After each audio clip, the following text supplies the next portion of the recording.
Au moins, je ne suis pas seul dans la galère. Vous connaissez très bien ce sentiment, ça vous arrive, avouez, de vous sentir mieux parce que vous n'êtes pas seul à boire la tasse. Ah, ça fait du bien, hein? Je sais, c'est pas chrétien, mais l'évangile de ce dimanche, au-delà de son apparente simplicité, m'a plongé dans une telle galère que je suis allé regarder toute une série de commentaires et quand j'ai compris que je n'étais pas seul dans la galère, ça m'a profondément fait respirer. Si vous avez déjà lu l'évangile, vous ne comprenez pas du tout ce que je veux dire, ni pourquoi je me prends la tête, c'est sûr. Et si vous ne l'avez pas encore lu, le voici. On va faire palabre après. Luc chapitre 6, versets 39 à 45. En ce temps-là, Jésus disait à ses disciples en parabole, « Un aveugle peut-il guider un autre aveugle? Ne vont-ils pas tomber tous deux dans un trou? Le disciple n'est pas au-dessus de son maître, mais une fois bien formé, chacun sera comme son maître.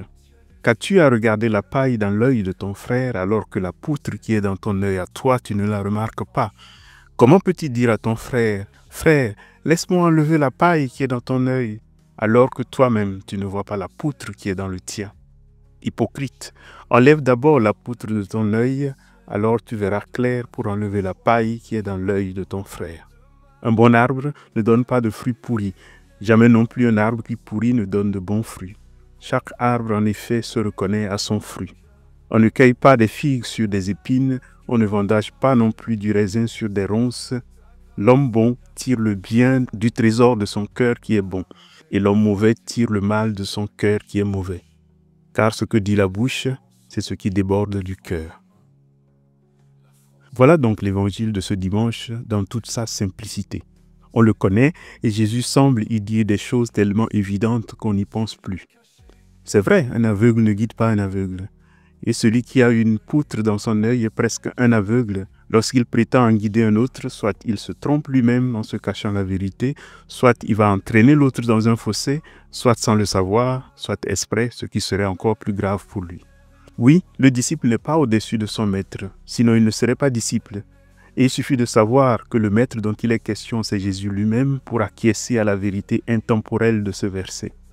Même si Jésus promet que le disciple bien formé sera comme son maître, même si ailleurs, notamment dans l'évangile de Jean, il promet que celui qui croit vraiment en lui fera des choses encore plus merveilleuses que lui-même, même s'il dit tout ça, nous avons encore assez d'humilité pour savoir que nous ne lui arriverons jamais à la cheville et que, en définitive, le disciple n'est pas au-dessus de son maître. Et puis, l'histoire de la paille et de la poutre est une expérience si commune de tous les jours que ça nous rassure presque que Jésus le dise. Personne n'aime être vivement critiqué, sans doute parce que la critique blesse souvent notre amour propre, c'est vrai. Dans ce sens, même si c'est un saint homme qui nous faisait des reproches, ça ne manquerait pas de nous faire mal. Imaginez maintenant que ce soit un pécheur comme nous qui s'y met ou quelqu'un que nous soupçonnons de ne pas être meilleur que nous. Ça nous met en rage. Donc là encore, la chose ne présente aucune difficulté. Et on pourrait encore évoquer l'histoire de l'arbre et de ses fruits qui parcourent la Bible de part en part. Même s'il a une note assez particulière dans l'évangile de ce dimanche, on retrouve cette image chez Jérémie, dans les psaumes. Le premier des psaumes, le psaume numéro 1, commence d'ailleurs par l'image de l'arbre planté dans le Seigneur qui porte du fruit et des méchants qui sont comme la paille balayée par le vent. Quand elle est évoquée aujourd'hui, le lecteur familier de la Bible est donc au courant qu'un mauvais arbre portera de mauvais fruits et qu'on doit s'attendre à de bons fruits sur un bon arbre. Maintenant, je sais que vous vous demandez, si la chose est aussi simple, pourquoi je dis que j'ai été en galère avec cet évangile? Eh bien, la réponse est de bon sens. C'est que quand c'est aussi simple et aussi évident, c'est souvent qu'il y a un problème. Pour illustrer la chose, je vais m'attacher seulement à la dernière image, celle de l'arbre bon qui porte de bons fruits et de l'arbre pourrissant qui donne de mauvais fruits. Et demandez-vous, est-ce vrai ça, toujours et partout? Jésus, désolé, mais pas vraiment. C'est d'ailleurs le propre de l'hypocrite que tu dénonces toi-même. L'hypocrite, en effet, c'est le mauvais arbre qui pourtant affiche de si bons fruits qu'il épate tout le monde. Dans mon pays, l'hypocrite porte un nom sexy. On l'appelle Adukonu et il y a même un proverbe associé à ce nom. Retenez-le bien, je vais y revenir. Adukonu adome tolevo. Qu'on pourrait traduire comme suit, le cœur qui fait rire les dents, souvent n'en pense pas moins. Donc, la sagesse populaire de mon pays n'est pas tout à fait d'accord avec Jésus. Ce que dit la bouche n'est pas toujours ce qui déborde du cœur, car le cœur peut penser autre chose et faire dire autre chose à la bouche. Et c'est ce que j'appelle une galère lorsqu'il faut commencer à dire à Jésus qu'on n'est pas tout à fait d'accord avec lui, ou même lui dire que peut-être il a tort. Et ne tremblez pas, j'ai trouvé un commentateur qui n'a pas hésité à le dire vertement à Jésus. Après avoir donné l'exemple de l'abbé Pierre, qui est au centre de tous les mauvais exemples en ce moment, et après en avoir conclu qu'il était un mauvais arbre qui a pourtant porté de bons fruits, ce commentateur en conclut, je cite, « Voilà de quoi contester sérieusement le proverbe cité, un peu trop rapidement sans doute par Jésus, ou plutôt Luc, dans l'évangile de ce dimanche. Jamais un arbre qui pourrit ne donne de bons fruits, on ne vendange pas du raisin sur des ronces, c'est historiquement faux. » Fin de citation.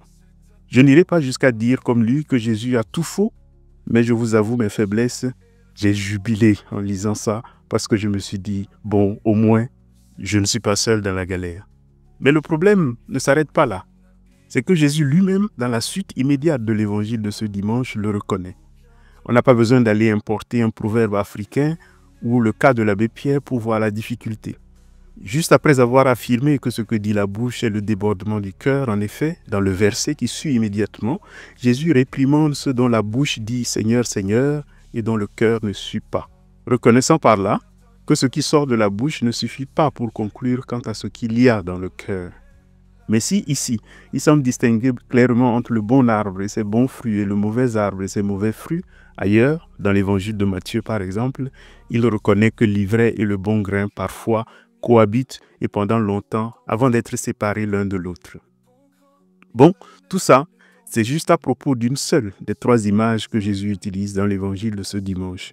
Si on en prend une deuxième, on ne serait pas pour autant sorti de l'auberge. L'affaire de la paille et de la poutre introduit une autre difficulté.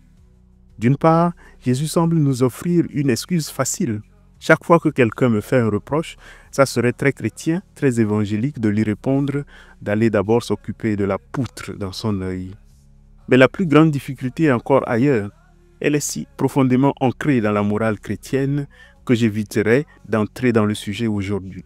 J'y reviendrai probablement un jour. La façon dont Jésus introduit l'histoire de la paille et de la poutre laisse croire en effet qu'il faudrait d'abord être saint avant d'être de quelque utilité dans le monde. Ou du moins, que seul celui qui est déjà sauvé peut aider les autres. On doit avoir nettoyé son œil à soi, voir clair avant d'intervenir dans le monde. J'insiste sur le « avant », vous l'aurez remarqué, car ça pousse les chrétiens, en politique par exemple, et en politique surtout, à attendre qu'un vrai chrétien devienne un jour président pour pouvoir changer les choses dans la direction qui leur conviendrait. J'appelle ça le report indéfini de la paix. Car un vrai chrétien, ça n'existe pas. Un chrétien qui se serait complètement sauvé n'existe pas non plus. Le jour où il sait qu'il est complètement sauvé, il est techniquement mort et au paradis. Un chrétien qui est sauvé avant de sauver les autres, ça n'existe pas. Ce qui existe au contraire, c'est un chrétien qui se sauve en sauvant les autres.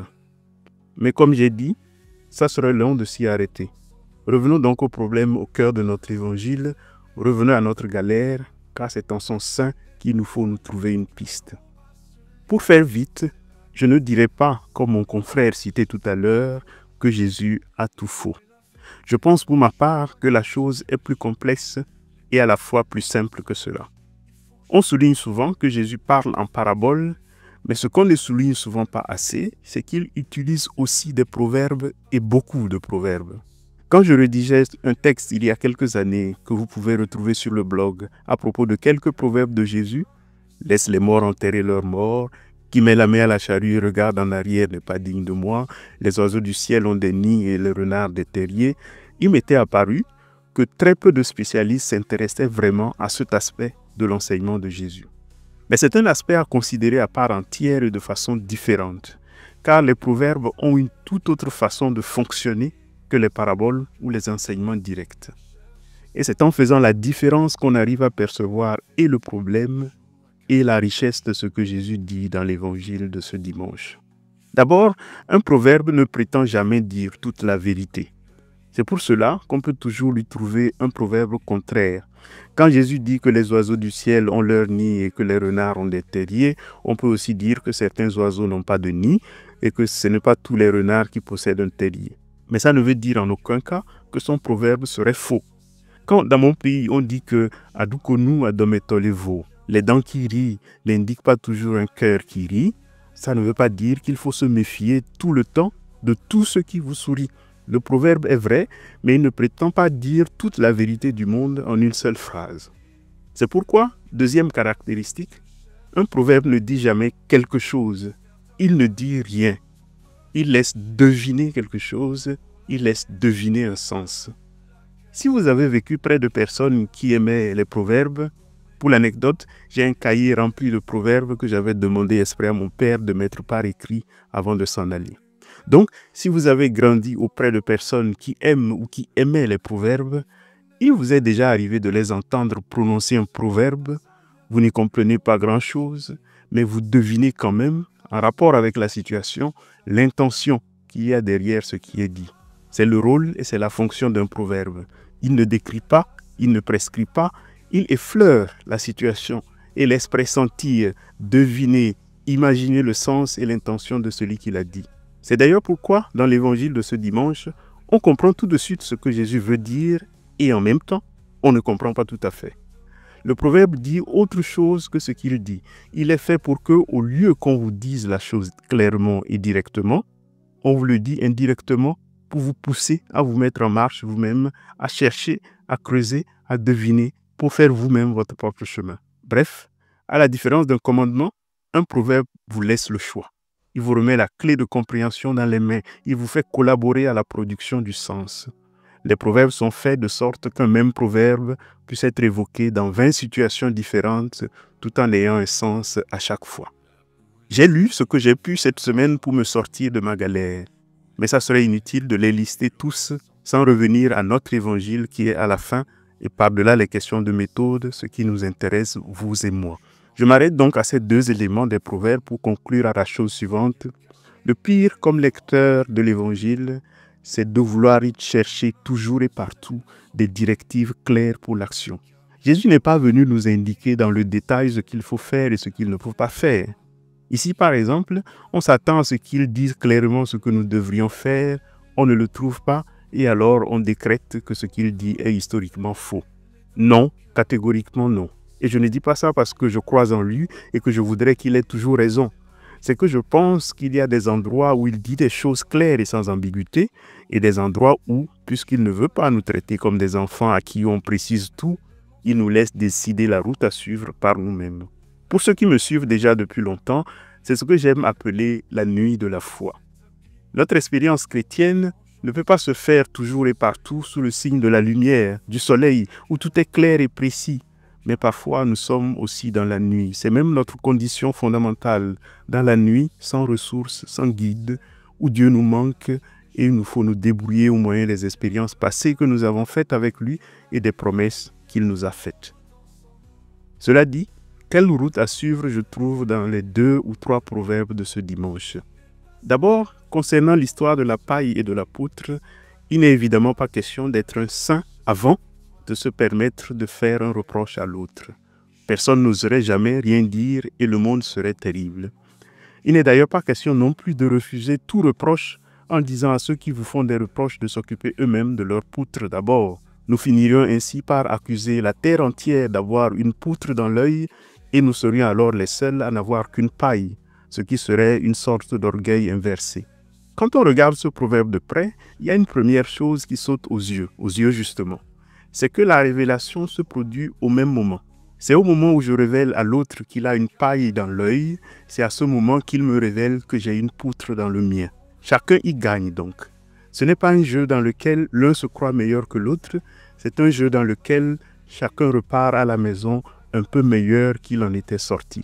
Le proverbe en question ici peut donc être pris de façon très positive, je dirais, sans qu'on y voie une quelconque agressivité.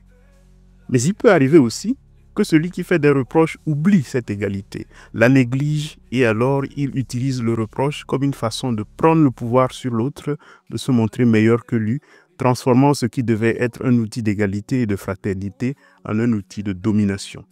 Le même proverbe peut alors servir à renvoyer ce prétentieux de façon très généreuse et très évangélique à aller s'occuper de la poutre dans sa gueule. On voit donc que le même proverbe peut servir à plusieurs usages différents sans trahir l'esprit de l'évangile. Mais ici, la question devient même encore plus intéressante. Si tout le monde a quelque chose dans l'œil, qui peut guider qui?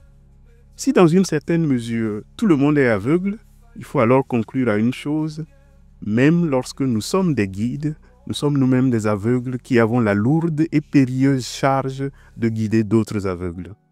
Le premier proverbe semble donc dire exactement le contraire de ce qu'il semble dire. Si l'un a une paille et l'autre a une poutre, et que l'un doit conduire l'autre, c'est que dans la condition humaine qui est la nôtre, nous sommes condamnés, pour ainsi dire, à être des aveugles qui guident des aveugles. La question n'est donc pas de dire que des aveugles ne peuvent pas guider des aveugles, mais plutôt, comment arrive-t-on à s'en sortir lorsque ce sont des aveugles qui doivent guider des aveugles? Comment arrive-t-on à s'en sortir lorsque c'est des gens ayant une paille dans l'œil qui doivent guider les gens qui ont une poutre dans l'œil? Comment fait-on pour que des aveugles guident des aveugles sans tous tomber dans le fossé? Peut-être Jésus veut-il dire que le vrai maître est celui qui reconnaît sa propre cécité, créant ainsi un chemin où guide et guidé marchent côte à côte, tâtonnant ensemble vers la lumière. Le disciple soumis, qui est comme son maître, n'est plus celui qui imite sa prétendue supériorité, mais il est celui qui est guidé par les vulnérabilités de son maître à ne pas fermer les yeux sur ses propres vulnérabilités. Enfin, même le dernier proverbe peut être retourné sur sa tête. Pour savoir si le fruit est bon ou mauvais, il ne suffit pas de l'observer. Parfois, il faut le goûter. Et c'est alors qu'on se rend compte que ce fruit qui avait toutes les apparences d'un fruit mûr et délicieux était aigre et mauvais. Ainsi, là où le proverbe semble nous dire qu'il y a une séparation stricte entre bon et mauvais, il révèle peut-être aussi que l'arbre ne peut pas être bon ou mauvais indépendamment de nous. Il ne peut pas être bon ou mauvais indépendamment du fait que nous sommes impliqués dans l'histoire qui fait qu'il est bon ou qu'il est mauvais. Nous pouvons être ceux qui disent qu'il faut couper l'arbre parce qu'après y avoir goûté, nous jugeons qu'il est mauvais. Nous pouvons aussi être ceux qui, après y avoir goûté, conscients de juger avec une paille ou une poutre plantée dans l'œil ou sur la langue, supplions le maître de nous laisser l'arroser encore pendant 1 an, le temps de voir s'il va porter de meilleurs fruits. La bonté ou la malice de l'arbre n'est plus indépendante de nous. Ça va même peut-être plus loin encore. Le fruit amer auquel nous avons goûté nous aura fait avancer d'un pas dans la vie que nous n'aurions pas réalisé sans lui. Le bon fruit n'est donc plus celui qui correspond à nos attentes, mais celui qui, même dérangeant, nous ouvre à une vérité plus large. Car l'hypocrite Adoukonou peut devenir malgré lui un instrument de la grâce. Son sourire menteur peut apaiser un cœur en détresse et aura ainsi révélé une vérité plus grande que son propre mensonge. Seigneur, lorsque tu reviendras dans ta gloire, ne te souviens pas seulement des hommes de bonne volonté. Souviens-toi également des hommes de mauvaise volonté. Mais ne te souviens pas alors de leur cruauté, de leur sévice, de leur violence. Souviens-toi des fruits que nous avons portés à cause de ce qu'ils nous ont fait. Souviens-toi de la patience des uns, du courage des autres, de l'humilité, de la grandeur d'être et de la fidélité qu'ils ont réveillée en nous. Et fais, Seigneur, que les fruits que nous avons portés soient un jour leur rédemption. Voilà une prière attribuée à une des victimes des chambres à gaz pendant la Deuxième Guerre mondiale qui reconnaît clairement que le bon arbre ou le bon fruit sont quelquefois là où nous ne pensons pas.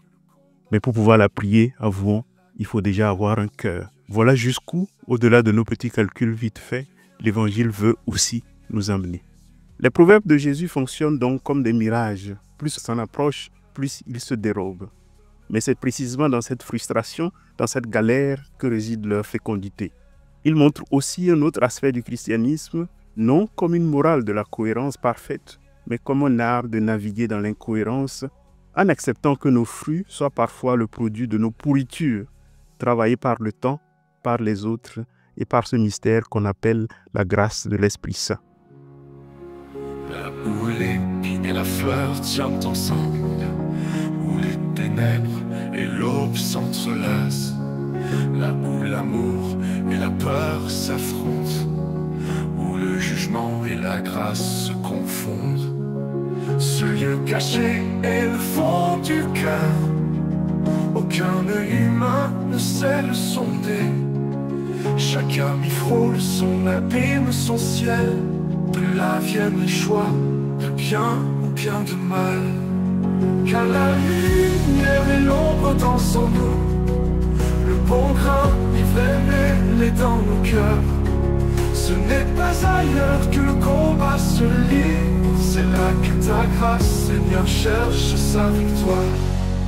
L'amour et la vérité, ils jouent à cache-cache. Les promesses et les mensonges, ils font chemin. La frontière est fine comme une ligne de crête. Dans cet abîme entre pardon et vengeance. Ce lieu caché est le fond du cœur. Aucun œil humain ne sait le sonder. Chaque âme y frôle son abîme, son ciel. De là viennent les choix de bien ou bien de mal. Car la lumière et l'ombre dansent en nous. Le bon grain, l'ivraie est dans nos cœurs. Ce n'est pas ailleurs que le combat se livre. C'est là que ta grâce, Seigneur, cherche sa victoire. L'amour et la vérité, ils jouent à cache-cache. Les promesses et les mensonges, ils font chemin. La frontière est fine comme une ligne de crête. Dans cet abîme entre pardon et vengeance. Ce lieu caché est le fond du cœur. Aucun œil humain ne sait le sonder. Chaque âme y frôle son abîme, son ciel. De là viennent les choix de bien ou bien de mal. Car la lumière et l'ombre dansent en nous. Le bon grain, l'ivraie est dans nos cœurs. Ce n'est pas ailleurs que le combat se livre. C'est là que ta grâce, oh Dieu, cherche sa victoire. Mystère d'un cœur d'où tout peut surgir. L'amour, la haine, la paix, la guerre. L'épine et la rose, le pardon et la croix. L'Éternel s'approche et l'âme s'enfuit. Car la lumière et l'ombre dansent en nous. Le bon grain, l'ivraie est dans nos cœurs. Ce n'est pas ailleurs que le combat se livre. C'est là que ta grâce, oh Dieu, cherche sa victoire. Tu viendras à nous, Seigneur Jésus. Ta grâce est plus vaste que notre cœur. Tu nous donneras un cœur nouveau, façonné non de pierre mais de tendresse. Avec toi les failles jaillissent la lumière des eaux troubles de mon humain.